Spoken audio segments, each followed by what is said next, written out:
बग्गा साहब का बहुत बहुत स्वागत है। सुप्रभात बग्गा साहब, धन्यवाद समय देने के लिए। सर, ये अमेरिका में जो शटडाउन चल रहा है 6 दिनों से, सर ये परमानेंट कब होगा? अनिल जी, अब इनके रूल्स ऐसे हैं कि हर साल का बजट पास करना पड़ता है बिफोर ये खर्चा कर सके। और 1 अक्टूबर को बजट इनका नया फिस्कल गवर्नमेंट का जो फिस्कल ईयर है वो शुरुआत होता है। तो ये शटडाउन तो कई बारी हो चुका है। 22 बारी पिछले 50 सालों में हुआ है। नॉर्मली 1 दिन 2 दिन में बात टल जाती है। पिछले 2 बड़े जो शटडाउन हुए हैं, एक तो ट्रंप के कार्यकाल में ही था, जब दिसंबर 2018 से जनवरी 2019 में लगभग 35 दिन का शटडाउन हुआ था।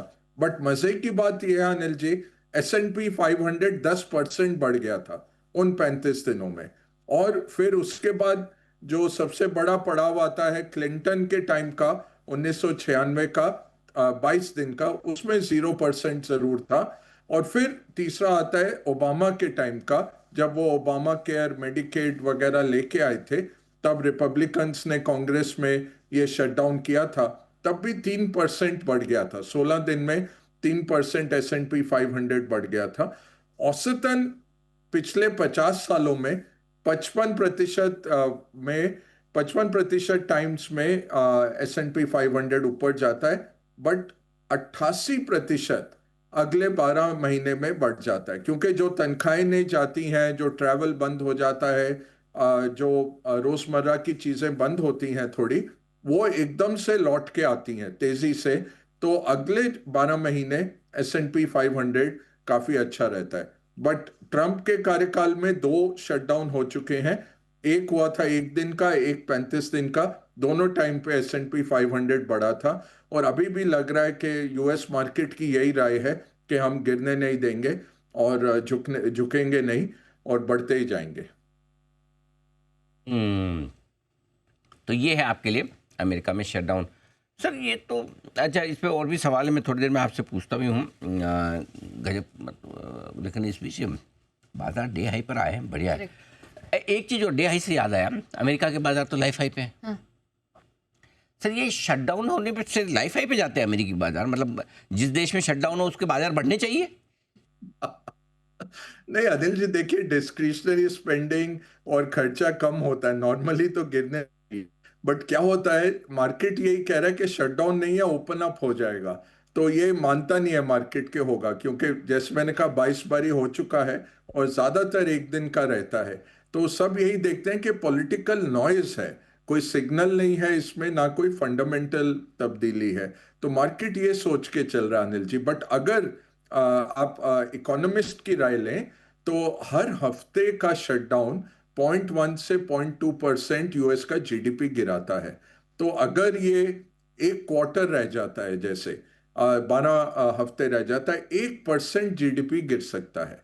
तो ये काफी भारी भरकम इम्पैक्ट आता है।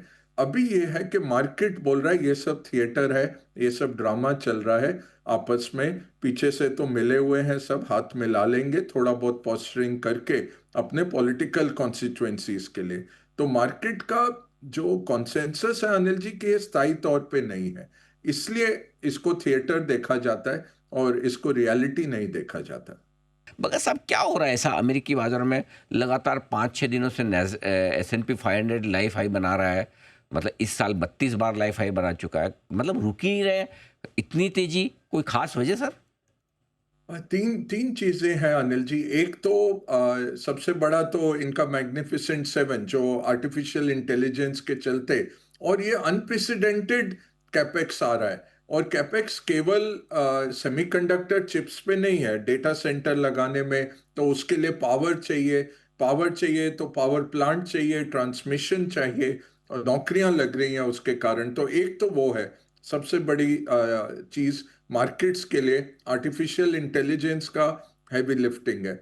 सेकंड अनिल जी, देखें तो जो मार्केट फॉरवर्ड लुकिंग देख रहा है, दो बहुत बड़ी चीजें आने वाली हैं।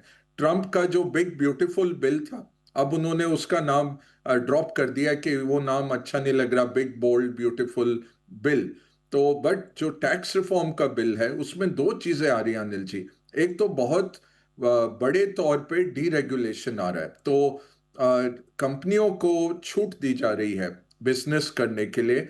जो अनलीश करेगा एनिमल स्पिरिट्स, तो मार्केट उसको सेलिब्रेट कर रहा है। और दूसरा बहुत अहम बात है टैक्स कटौती। तो कॉर्पोरेट टैक्सेस में कटौती जो चल रही थी, वो उन्होंने फिर से 5 साल के लिए बढ़ा देंगे। तो उसके कारण भी लगभग 10% का इम्पैक्ट है अर्निंग्स पे। S&P 500 में डिस्काउंट हो चुका है, लार्जली डिस्काउंट हो गया है कि ट्रंप के ये बिग ब्यूटीफुल बिल के कारण जो ये दो तब्दीलियां आएंगी, उसके कारण अर्निंग्स बढ़ेंगी और उसके कारण मार्केट्स जा रहे हैं। तो आर्टिफिशियल इंटेलिजेंस और ट्रंप 1 और ट्रंप 2, ये 3 कारण हम कह सकते हैं अमेरिकन मार्केट्स इतना अच्छा कर रहे हैं। बट ये देखना पड़ेगा अनिल जी कि जापानी मार्केट बहुत अच्छा कर रहा है। फ्रांस, जहां पे 4 प्रधानमंत्री बदले गए हैं 1 साल में, और फिर से सरकार संकट में है, हो सकता है मिड टर्म पोल करने पड़े या कुछ ऐसा आ जाए, वहां पे मार्केट 1 साल के नजरिए से 25% ऊपर है, 23% ऊपर है। कनाडा का मार्केट, जहां पे यूएस की टैरिफ की इशू है, इकोनॉमी में स्लो डाउन है, सब तरह की चीजें चल रही हैं, कनाडा का मार्केट 23% ऊपर है। उसके सामने अगर हमारा मार्केट देखें अनिल जी, 13 महीने में हम वो ऑल टाइम हाई फिर से नहीं छू पाए जो सितंबर 2024 में हमने बनाया था। तो हमने काफी अंडर परफॉर्म किया है और हमारा वक्त आने वाला है, यही मैं बार बार कहता रहा हूं और गलत भी रहा हूं पिछले 1-2 महीने से। बट जब ये टर्न मारेगा हमारा मार्केट, अगले 12 महीने ऐसे अंडर परफॉर्मेंस के बाद हमारा मार्केट काफी अच्छे रिटर्न देता है। तो वो टाइम आना है, क्योंकि जहां इकोनॉमीज इतना अच्छा नहीं कर रही, वहां पर भी 1% ग्रोथ की इकोनॉमीज भी 20%, 25% मार्केट्स बढ़े हुए हैं। कल जापानी प्राइम मिनिस्टर आए जो शिंजो आबे की शागिर्द हैं, उनकी पॉलिसीज फॉलो करती हैं, फिस्कल और मॉनेटरी पॉलिसी में वो डविश हैं, एक्सपेंशनिस्ट हैं। उनको ऐसी सलामी दी, निके ने 4.5% ऊपर भाग गया जापानी मार्केट, सिर्फ उनके अनाउंसमेंट पे। अभी पॉलिसी वगैरह कुछ नहीं आई उनकी, और उनको मुश्किल आएगी काफी वो पॉलिसी को पारित करने में।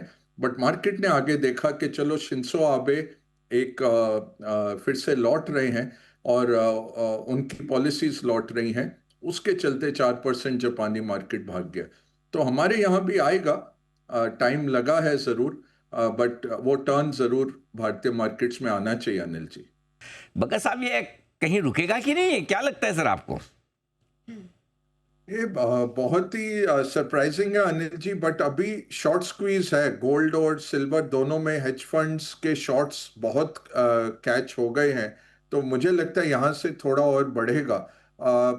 मॉर्गन स्टैनली का एक एसेट एलोकेशन रिपोर्ट आया पिछले हफ्ते, जहाँ वो ट्रेडिशनल 60-40 की जगह कह रहे हैं कि 60% इक्विटी में डालिए और फिक्स्ड इनकम जो 40 होता है उसमें 20 आप गोल्ड में डाल सकते हैं। तो ये टॉपिश मूव्स इस तरह से आ रहे हैं, जब हर आदमी अब हिंदुस्तान में सोने और चांदी की तरफ रुझान दिखा रहे हैं।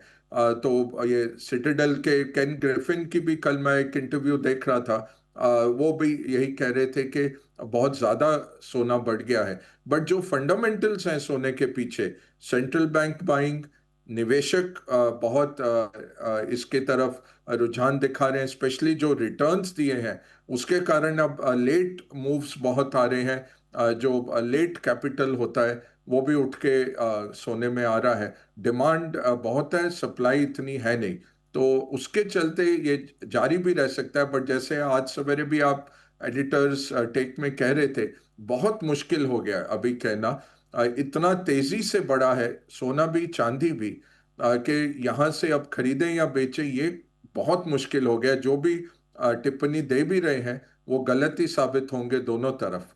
तो बट अभी यही लग रहा है फंडामेंटल्स के तौर पे के डिमांड सप्लाई के तौर पे वहां पे ज्यादा डिमांड है, सप्लाई कम है, तो दोनों बढ़ते रहने चाहिए एक लेवल तक।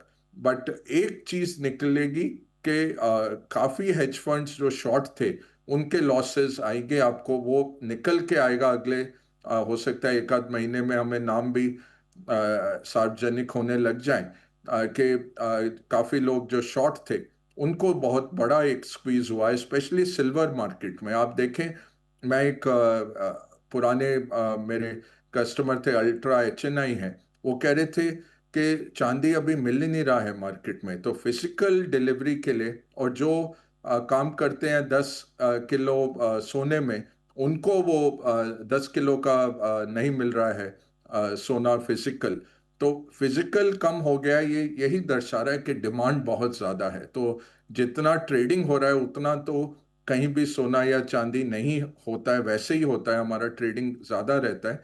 बट अभी डिमांड इतनी भरपूर है कि फिजिकल तौर पे उसको भर पाना बहुत मुश्किल हो रहा है। तो एक स्क्वीज चल रहा है मार्केट में जो बड़ी तेज़ी से नॉर्मली ऊपर लेके जाता है कीमतें।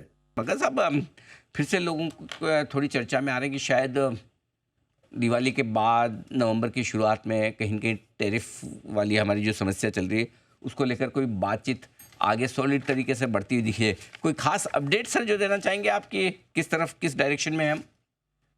अभी कुछ हुआ नहीं अनिल जी, उसका कोई सोल्यूशन नहीं निकला। जो हमारे रेड लाइंस हैं एग्रीकल्चर पे, डेयरी और सी फूड्स पे, वहाँ कुछ निकल के नहीं आया। और रशियन ऑयल भी उतना ही बरकरार है। तो अब बहुत दारोमदार रहेगा कि चीन के साथ इनका करार खत्म होता है नवंबर के फर्स्ट वीक में। तो चीन के साथ क्या बातचीत होती है, वहां से कुछ अगर निकल के आए, और साथ में यूक्रेन रशिया में अगर कुछ होता है, जैसे हमास इजराइल का बातचीत चल रही है इजिप्ट में, और वहाँ शायद शांति वार्ता काफी सक्सेसफुल निकले। तो अगर यूक्रेन रशिया का कुछ निकल के आता है तब हमें थोड़ी रियायत मिल सकती है। नहीं तो अभी तो ट्रम्प भारत का एग्जाम्पल बना रहे हैं, और कुछ ऐसे निकला नहीं। भारत के जो पीयूष गोयल जी होके आए हैं, उसके बाद कुछ ऐसा अनाउंसमेंट नहीं आया सक्सेस का अनिल जी। और फाइनेंस, हमारे फॉरेन मिनिस्टर ने उल्टा यही कहा कि हमारे रेड लाइंस को अमेरिका को रिस्पेक्ट करना है। तो कुछ अभी दिख नहीं रहा अनिल जी। थोड़ा वेट एंड वॉच वाली सिचुएशन में रहेगा ये मामला।